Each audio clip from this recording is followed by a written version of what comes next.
قرآن کی وہ بات یاد رکھو، اللہ نے فرمایا سَيَعْلَمُ الَّذِينَ ظَلَمُوا أَيَّ مُنْقَلَبٍ يَنْقَلِبُونَ، ان قریب ظالم یہ دیکھ لے گا کہ اللہ اس کو کس کھائی میں گرانے والا ہے۔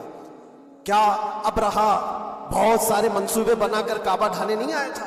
اللہ نے ابابیل چڑیوں سے اس کو ہلاک کیا تھا، فرعون کو پانی سے غرق کر دیا تھا، نمرود کو مچھر سے ہلاک کر دیا تھا۔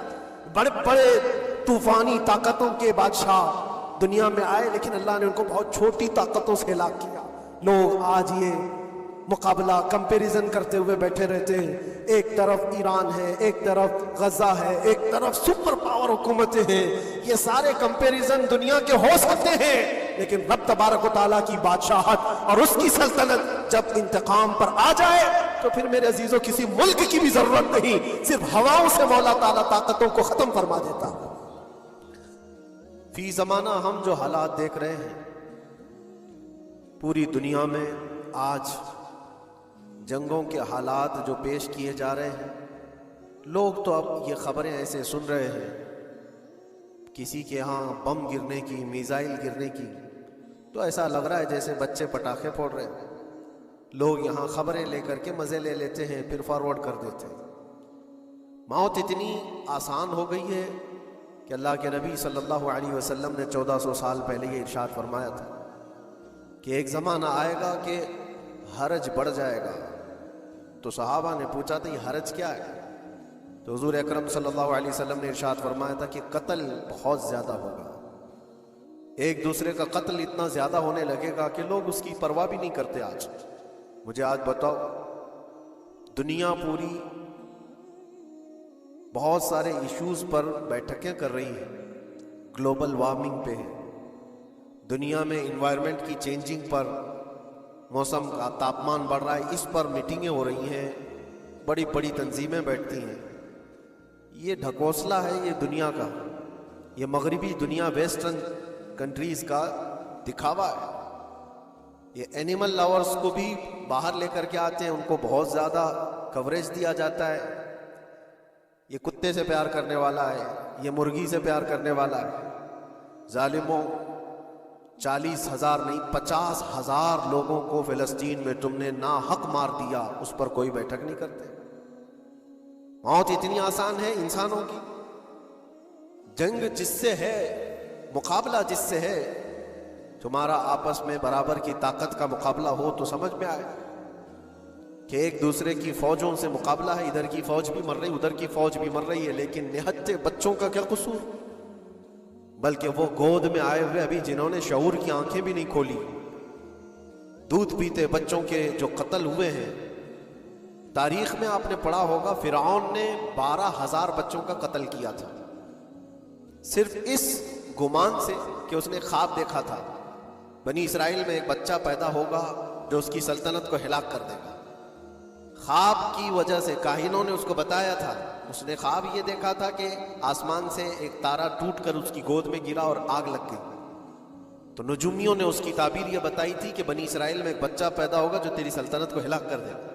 اس ڈر سے بنی اسرائیل میں جو بھی بچہ پیدا ہوتا اس کو قتل کرتا تھا۔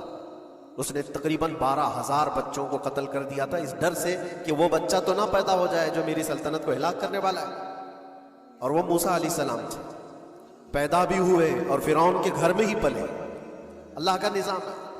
لیکن میں یہاں اس لیے بتا رہا ہوں، فرعون ظلم میں پوری دنیا میں مشہور ہے، وہ عورتوں کو بھی ظالم اس طرح سے مارا ہے کہ جس کی تاریخ میں مثال نہیں ملتی۔ لیکن میں نے اپنی زندگی میں دیکھا، آج کے زمانے میں اسرائیل نام سے ایک ناجائز حکومت پر قابض شخص نے 12,000 نہیں 50,000 لوگوں کو سال بھر میں قتل کر دیا۔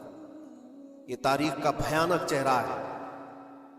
آج لوگ اس کو ہلکے میں لے رہے ہوں گے، نیوز والے ایک طرفہ رپورٹ کرتے ہیں کیونکہ ان کو ان کے باپ داداؤں سے ڈر ہے، جہاں کی کھاتے ہیں وہاں کی گاتے ہیں۔ لیکن بعد کو یہ سچائیاں جنریشن میں منتقل ہوتی رہیں گی، کبھی تو آئے گا کوئی انصاف کی نظر رکھنے والا۔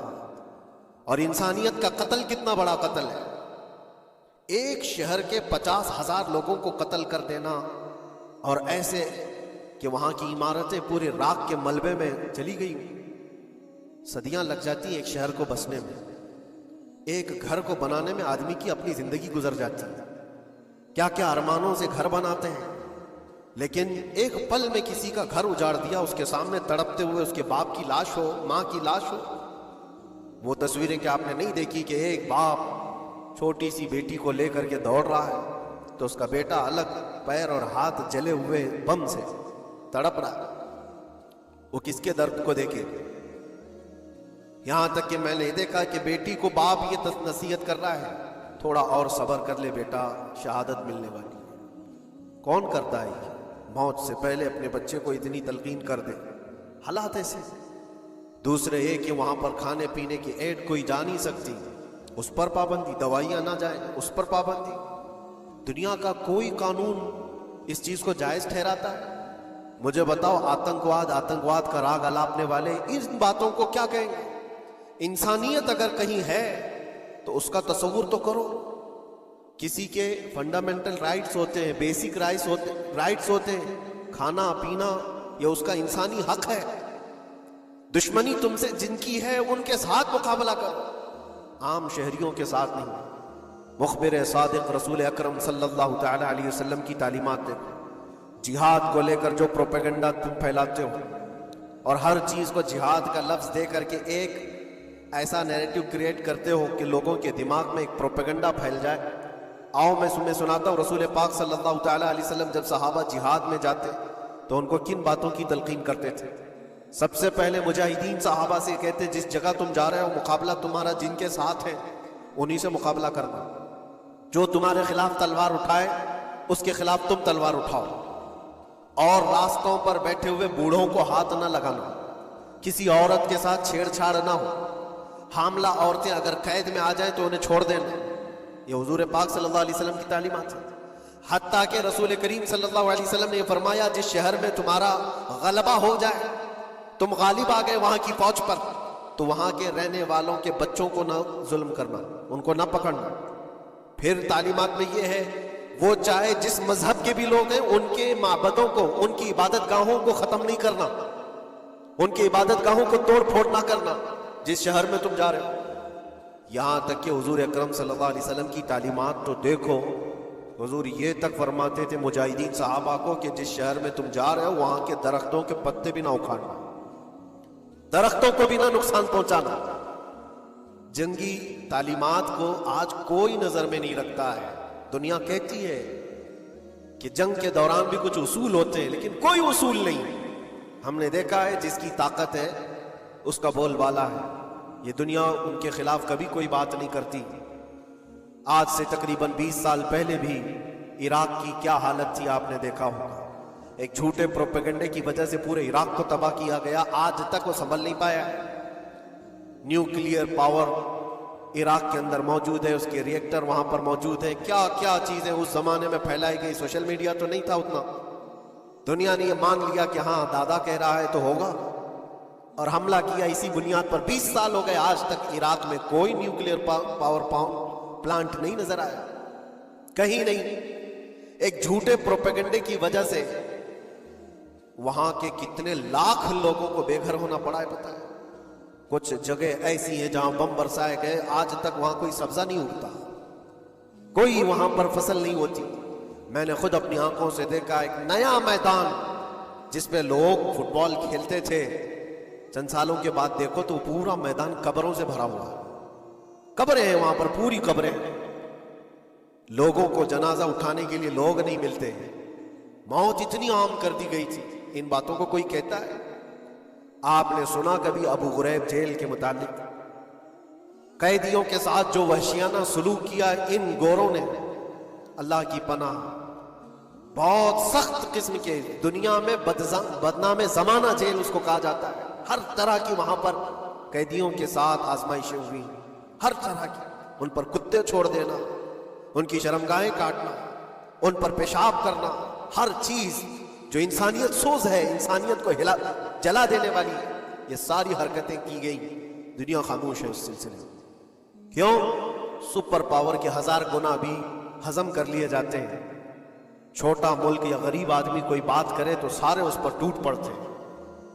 آج میں ایک چیز آپ کو بتانا چاہ رہا ہوں کہ یہ کوئی نئی چیز نہیں ہے جو ہو رہی ہے آج دنیا میں، یہ پھیلنے والی ہے اور قیامت کے قریب ہم آ چکے ہیں۔ ہو سکتا ہے دنیا پوری جنگوں کے لپیٹ میں ہو جو رسول پاک صلی اللہ علیہ وسلم نے ارشاد فرمایا، قتل اتنا بڑھ جائے گا کہ 100 لوگ ہوں تو 99 مر جائیں گے، ایک بچ جائے گا۔ قتل اتنا بڑھ جائے گا، یہ جنگ کی آگ ہو سکتا ہے آس پاس سب پھیل جائے، جس کی وجہ سے اس وبا میں، اس بلا میں سب ملوث ہونے لگ جائیں گے۔ اور ایک بات یہ بھی یاد رکھو، چاہے جیسی بھی حکومت ہو، تاریخ پوری اٹھا کر کے دیکھنا، ظلم کے بعد جو غرور و تکبر میں آ کر فرعون بننے کی کوشش کرتا ہے، اس کا انجام اللہ تعالیٰ بہت بھیانک فرماتا ہے، بہت بھیانک انجام ہوتا ہے۔ اب کے ظالم بھی اپنے انجام کے بہت قریب آ چکے، انہوں نے ظلم اتنا کیا ہے، وہ بچوں کی آہیں، وہ عورتوں کی چیخیں کیا بارگاہ رب العزت میں نہ پہنچی ہوں گی؟ رب تبارک و تعالیٰ خود فرماتا ہے سَيَعْلَمُ الَّذِينَ ظَلَمُوا أَيَّ مُنْقَلَبٍ يَنْقَلِبُونَ، ان قریب ظالم یہ دیکھ لیں گے کہ کس پلٹی میں اللہ تعالیٰ انہیں گرانے والا ہے۔ جو جال وہ اپنے دشمنوں کے لیے بنتے ہیں، اللہ تعالیٰ اسی جال میں ان کو پھنساتا ہے۔ آج دیکھنا آپ، تاریخ کی سچائیاں آپ کو اس بات کا جواب دیں گی۔ ظالم یہ سمجھتا ہے کہ میں خدا کے برابر ہو چکا، مجھے کوئی بھی ہلاک نہیں کر سکتا۔ اللہ تعالیٰ فرماتا ہے اِنَّمَا تَكُونُ يُدْرِكْكُمُ الْمَوْتُ وَلَوْ كُنْتُمْ فِي بُرُوجٍ مُشَيَّدَةٍ، تم مضبوط قلعے میں کیوں نہ بیٹھے ہو، موت تمہارے پاس آ کر پکڑ لے گی۔ اور رب تبارک و تعالیٰ کے لیے کوئی چیز ناممکن ہے۔ لوگ آج ہوا بناتے ہیں کہ ایئر ڈیفنس سسٹم اتنا بڑا ہے کوئی کچھ نہیں کر سکتا، ایک چھوٹے سے پدے سے ایک ناجائز کنٹری کو محفوظ دکھانے کے لیے دنیا پتہ نہیں کیا کیا باتیں وائرل کرتی ہے۔ اسرائیل کے پاس آئرن ڈوم ہے، ایئر ڈیفنس سسٹم اتنے بڑے ہیں، کوئی نہیں آ سکتا۔ وہ خدا ہے؟ کوئی خدا ہے؟ لیکن دنیا آج دیکھ رہی ہے، بہت ساری چیزوں کو دیکھ رہی ہے۔ مجھے یہاں پر کسی کے سلسلے میں نہیں کہنا، لیکن ایک بات کہنا ہے کہ نشہ میں چور، گھمنڈ میں چور جو بندہ ہوتا ہے، اللہ تعالیٰ کبھی اس کو مچھر سے بھی ہلاک کرتا ہے۔ بہت بڑی طاقت کا اس سے مقابلہ ہونا ضروری نہیں، تمہارے پاس ہوگا بہت بڑا سسٹم، لیکن رب تبارک و تعالیٰ جب انتقام لے لے تو پھر تمہارے لیے بہت بڑی طاقتوں کی ضرورت نہیں۔ آپ کو میں تاریخ بتاؤں، عراق میں نمرود ایک زمانے میں اس طرح کی حرکت کیا تھا کہ اس نے بہت بڑی عمارت بنائی تھی، اور اس کے مطابق بات یہ تھی کہ وہ 1000 لوگوں سے تنہا لڑ سکتا تھا، اتنی اس کی طاقت تھی۔ شیر سے خود مقابلہ کرتا تھا، کبھی ڈرتا نہیں تھا۔ نمرود کی طاقت مشہور تھی اس زمانے میں، اور سارے لوگ اس کی طاقت کا لوہا مانتے تھے، حتیٰ کہ وہ کبھی اپنی زندگی میں بیمار نہیں ہوا تھا۔ آدمی جب بیمار نہیں ہوتا تو اس کا غرور بڑھ جاتا ہے، سوچتا ہے مجھے کچھ ہو نہیں سکتا۔ نمرود نے اس کے بعد یہ دیکھا ساری دنیا میرے قبضے میں ہے، طاقت و دولت کے ذخیرے سب اس کے پاس سے، لیکن ایک چیز نہیں تھی، موت پر کنٹرول۔ اس کو کیسے کیا جائے کنٹرول؟ یعنی مرنے سے بچ تو نہیں پائے گا، یہ کنٹرولنگ پاور بھی ہمارے پاس ہونا چاہیے۔ اس نے ایک بہت بڑی عمارت بنائی، کہا کہ خدا آسمانوں میں ہوتا ہے، ہم اتنی بڑی عمارت بنائیں گے کہ ان عمارتوں پر چڑھ کر خدا کو للکاریں گے۔ آجا میں مقابلہ کرتا ہوں، اور مقابلہ کر کے میں خدا کو گرا دوں گا کسی بھی طرح سے۔ اگر مجھ سے نہ ہو سکے تو پوری فوج کو تیار کروں گا، خدا سے لڑائی لڑ کر کے ایک بار وہ موت اور حیات کا پاور اپنے ہاتھ میں لے لیں گے، پھر ہم کو جب تک چاہے جینا ہے۔ کہاں کی خام خیالی، لیکن اس نے بنایا، پوری دنیا بھر سے لوگوں کو جمع کیا، سب کی زبان ایک بنایا، سب کی کرنسی ایک بنایا، ساری اس پوری دنیا کے لوگ اس کی فوج میں، سب کو یہ باور کرانا شروع کیا کہ ہماری لڑائی ہے دنیا سے نہیں، ہماری لڑائی کریٹر سے، خالق سے۔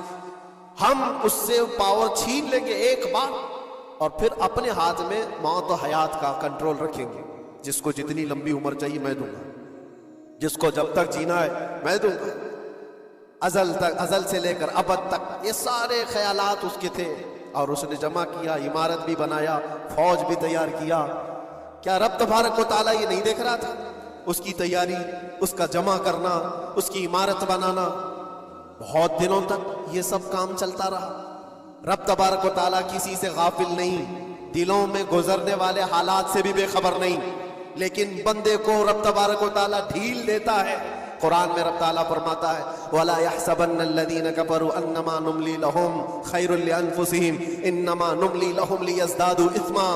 کافر جو ان کو ڈھیل ملی ہے یہ نہ سمجھیں کہ ہم نے جو ان کو چھوڑ رکھا ہے ان کے لیے بہتر ہے، بلکہ اس لیے ہم چھوڑ رکھے ہیں کہ وہ اور زیادہ کریں، اور زیادہ کریں. لِيَزْدَادُوا إِثْمًا وَلَهُمْ عَذَابٌ مُهِينٌ. پھر ہم ذلت والا عذاب انہیں دینے والے ہیں. یہ مت سمجھ لو کہ رب تبارک و تعالیٰ ان سب چیزوں سے بے خبر ہے. نمرود اتنا سب کرتا رہا، اللہ نے اس کو چھوڑ رکھا. بنا لے لمبی عمارت، بنا فوج بھی بنا لے، ساری چیزیں بنا لیا، مقابلے کے لیے اس نے دن بھی طے کر لیا. اس کے بعد اس کو خدا سے لڑائی لڑنی تھی، کہاں خدا تک پہنچنے کی بات. لیکن بندہ جب غرور و تکبر میں آتا ہے تو وہاں تک بھی سوچتا ہے. اسے موت پر کنٹرول حاصل کرنا تھا، بس یہ ایک چیز تھی. پھر جب وہ دن آیا، کتابوں میں ملتا ہے اللہ تبارک و تعالیٰ نے فرشتے اس کی جو تعداد ہے اس کا کسی کو علم نہیں. بارش کے جتنے قطرات گرتے ہیں نا، ایک ایک فرشتہ بوند لا کر رکھتا ہے. اب آپ اندازہ کر سکتے ہیں فرشتوں کی تعداد کتنی ہو سکتی. اس میں جو بڑے فرشتے ہیں وہ جبرائیل، میکائیل، اسرافیل اور اسرائیل علیہم السلام، جو سردار ملائکہ ہیں، فرشتے ہیں. ان کے اپنے اپنے کام ہیں، بہت پاورفل فرشتے ہیں. ان کی بات نہیں کرنا. کسی ایک عام فرشتے کو رب تبارک و تعالیٰ نے بلایا اور فرمایا جاؤ زمین پر ہمارے ایک بندے نے ہم سے لڑائی کا ارادہ کر لیا. اس کی طاقت و قوت اور اس کی جمع شدہ ساری چیزوں کو دیکھ کر کے آؤ. وہ فرشتہ زمین پر آیا. جس جگہ پر اس نے یہ سب جمع کیا تھا، فرشتہ اتر کر صرف اپنے پیر ہلایا تھا، پوری عمارت بھسم ہو گئی. کچھ نہیں کیا تھا، اس کی بنائی ہوئی عمارت بھسم ہو گئی. جتنی فوج جمع کیا تھا سب کیڑے مکوڑوں کی طرح مر گئے، اور سب کی زبانیں مختلف ہو گئی، کوئی ایک دوسرے کو پہچان نہیں پا رہا. یہ منٹوں کی بھی بات نہیں تھی، سیکنڈوں کی بات تھی. فرشتہ واپس چلا گیا، نمرود کا زوال ہو گیا، ختم ہو گیا. یہ تاریخ کی ایک بات ہے، اور یہ روایت ہم اپنی کتابوں میں نہیں رکھتے. یہ روایت یہودیوں کی کتابوں سے ہی ہے.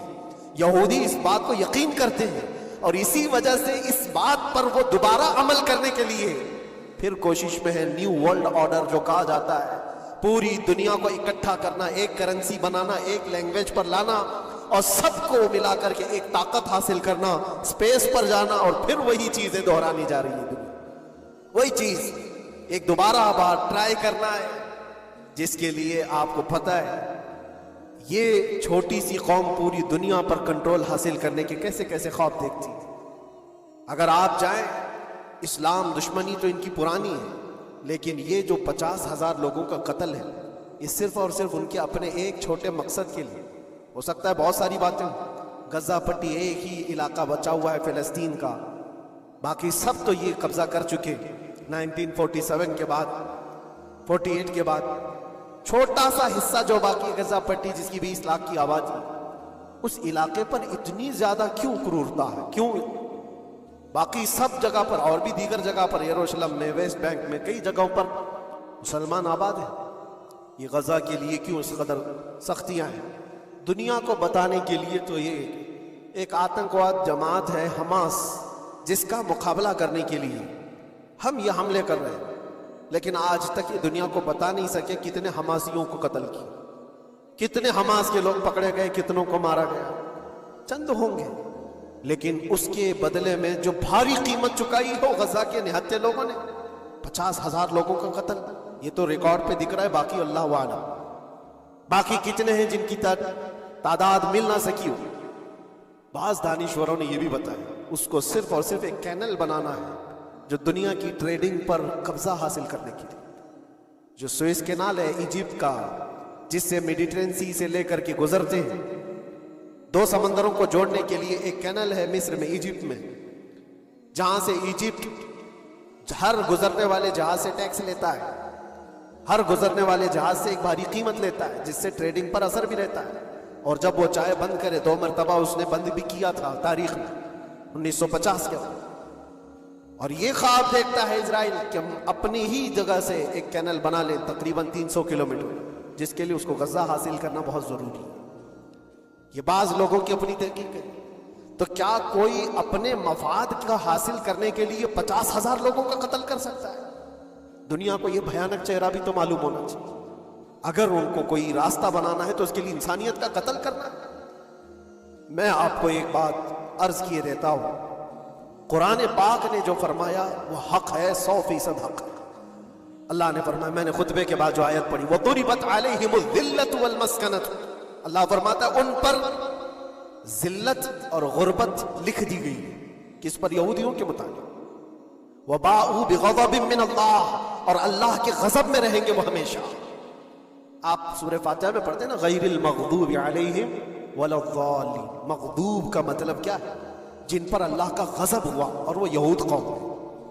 قرآن پاک کی میں آپ کو بات بتا رہا ہوں، اور اللہ تعالیٰ فرماتا ہے وجہ کیا ہے؟ ذالک بانہم کانوا یکفرون بآیات اللہ، وہ اس لیے کہ اللہ کی نشانیوں کو ٹھکراتے ہیں، ویقتلون النبیین بغیر حق، اور اللہ کے نبیوں کو ناحق قتل کرتے ہیں۔